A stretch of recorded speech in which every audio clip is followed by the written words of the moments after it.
Hi guys, so we're here at Ye Olde Black Boy for another cultural video. This time we're going to be taking a deeper, closer look at the history of Ye Olde Black Boy because it is a staple in our community and it is one of the most popular pubs that we have here in Hull.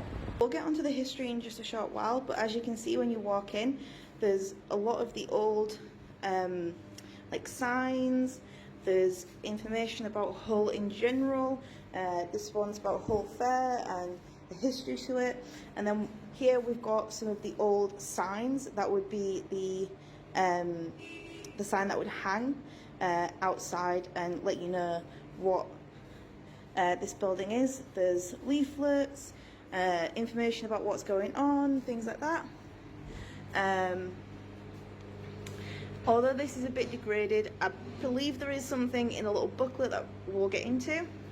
But this is the original sign for Ye Olde Black Boy, and we'll get into why this was the original sign shortly.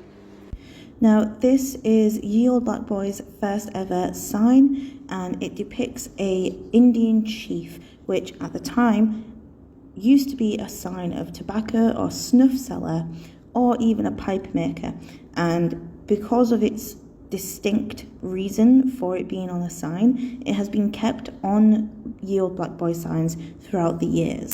Now a couple of years later, around 1851, the Black Boy strangely just disappeared from directories and no one really knew where they went. What we know is, at the time, a company called Scaife, Kesley & Co., which were corn and seed merchants, were occupying 150 High Street at the time instead.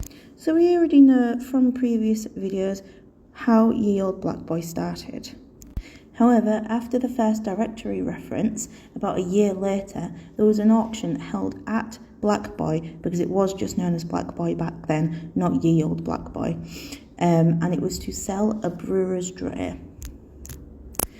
Around 1842, the Black Boy was advertised as being a free house, which probably only meant that it had passed from brewers to a wine and spirit merchant. Now, there are no further entries in trade directories under licensed victuallers or beer retailers until about 1929.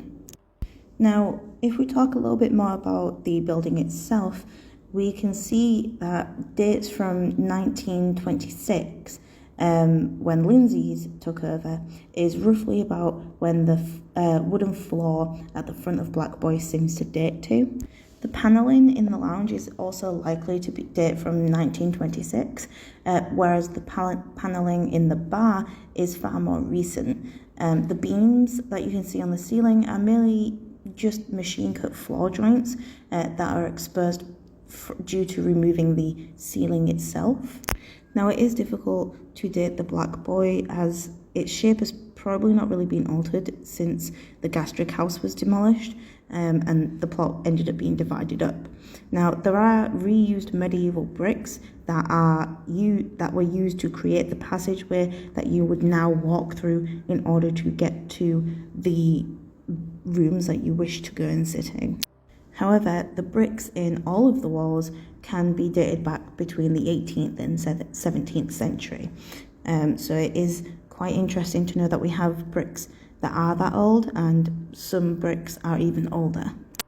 Now, in a few of the rooms in Ye Olde Black Boy, you can see fireplaces which seem to be genuine, especially the one in the smoke room.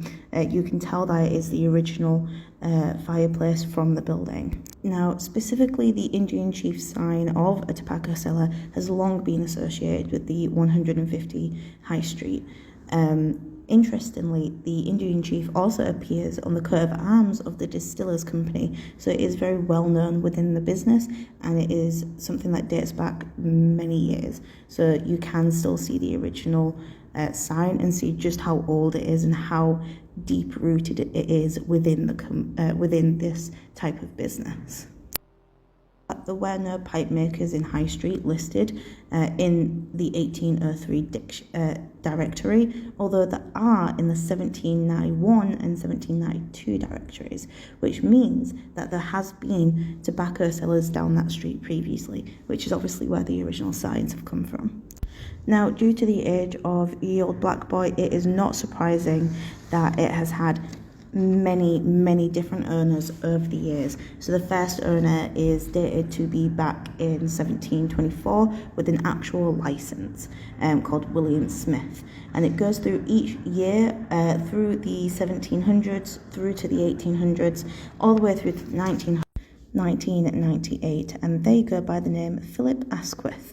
Now, there hasn't been any names since then, but maybe we'll see that list grow a little bit more, because I'm sure you're aware and I'm aware that Ye Olde Black Boy is not going anywhere anytime soon. But until next time, bye.